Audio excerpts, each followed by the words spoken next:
আরও একটি দুর্দান্ত ট্রলার ভ্রমণ অ্যারেঞ্জ বাই পিঙ্কি সুপারমার্কেট ব্যবসায়িকগণ। মেঘনার শাখা নদীর কুল ঘেঁষা ঐতিহ্যবাহী গোপালদ্বীপ বাজার থেকে আজকের এই ট্রলার জার্নিটি শুরু হতে যাচ্ছে। একে একে সকল ভ্রমণ পিপাসুরা ট্রলারে এসে উপস্থিত হয়েছেন। আমাদের ট্রলারটি এখন তার গন্তব্যের উদ্দেশ্যে ছেড়ে দিয়েছেন। এখন সময় সকাল 8:30। আকাশে হালকা মেঘ আর হালকা রোদের উকিতেই ভ্রমণ পিপাসুরা ফুরফুরা মন নিয়ে চলছে আজকের নৌকা ভ্রমণে।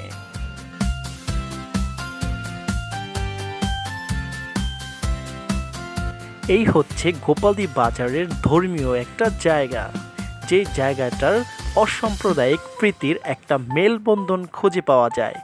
একসাথে কবরস্থান এবং তার পাশেই মন্দির এবং পাশাপাশি রয়েছে একটি শ্মশান, যেখানে ভ্রমণ পিপাসুরা প্রায় সময় ঘুরতে আসে। সারা মাসের কর্মব্যস্ততার ক্লান্তি দূর করতে এমন একটি নৌকা ভ্রমণ সবচেয়ে উপযোগী হতে পারে। যাত্রাপথ আরও উপভোগ করতে কেউ কেউ বসে পড়েছে লুডো খেলায়।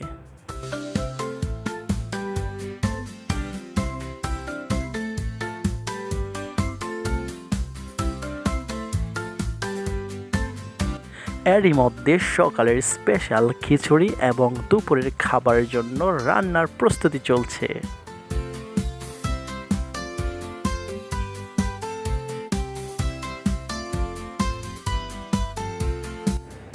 আকাশে ঝাপসা কালো মেঘ আর নদীর ভাত ভাঙা ঢেউয়ের মাঝখান দিয়ে আমাদের ট্রলারটি এগিয়ে যাচ্ছে।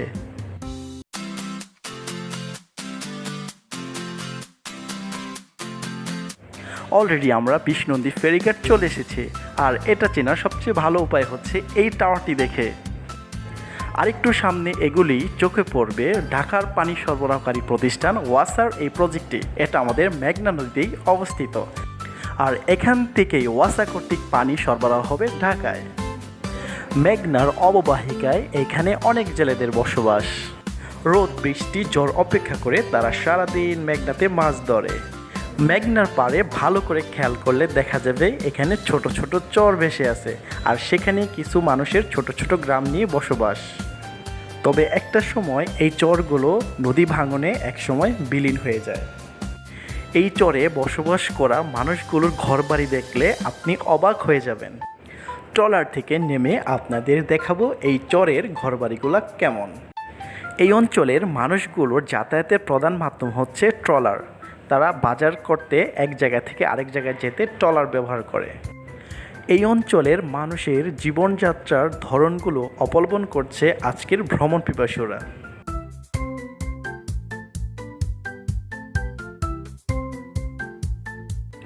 মেঘনা পাড়ের সাধারণ জীবনযাপনের পাশাপাশি এখানে রয়েছে বিভিন্ন কাঁচামালের শিল্পালয়। এরই মধ্যে আমাদের গরম গরম খিচুড়ি রেডি। চলন্ত ট্রলারে খাওয়া দাওয়ার মজাই আলাদা।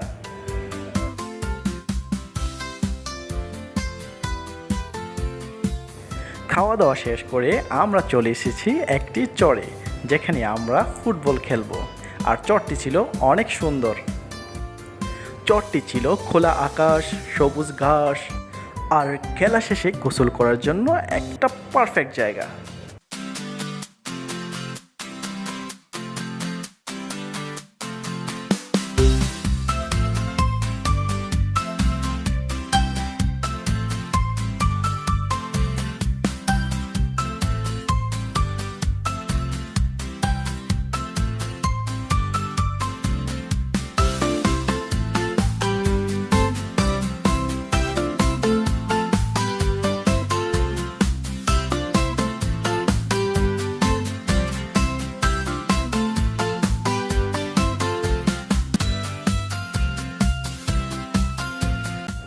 ক্লান্ত শরীর নিয়ে ঠান্ডা পানি, নদীর ঢেউ, বালুময় পাড়ে গোসল করার মজাই আলাদা। একদম কক্সবাজারের ফিল পাবেন একটা।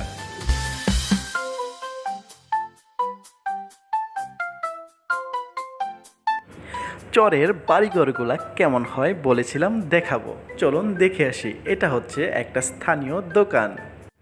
এই চরের ভিতর হাঁটার সময় আমাকে বিস্মিত করেছিল এই বাড়িগুলা কত সুন্দর, কাঠকুয়ারি গড়, এত সুন্দর স্পেশাল ডিজাইন, টাইলস, সত্যি অবাককর।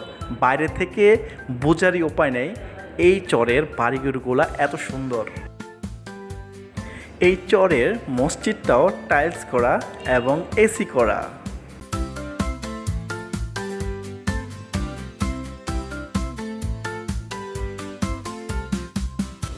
এই চর থেকে এখন আমাদের বিদায় নেওয়ার পালা। এরই মধ্যে আমাদের দুপুরের খাবার রেডি। খোলা ছাদে বসে বাতাসের মধ্যে আমরা ভরপুর দুপুরের লাঞ্চ করলাম। দুপুরের খাবার মেনুতে ছিল 2টি করে মুরগির পিস, গরুর গোশত, ডাল এবং আনলিমিটেড সালাদ।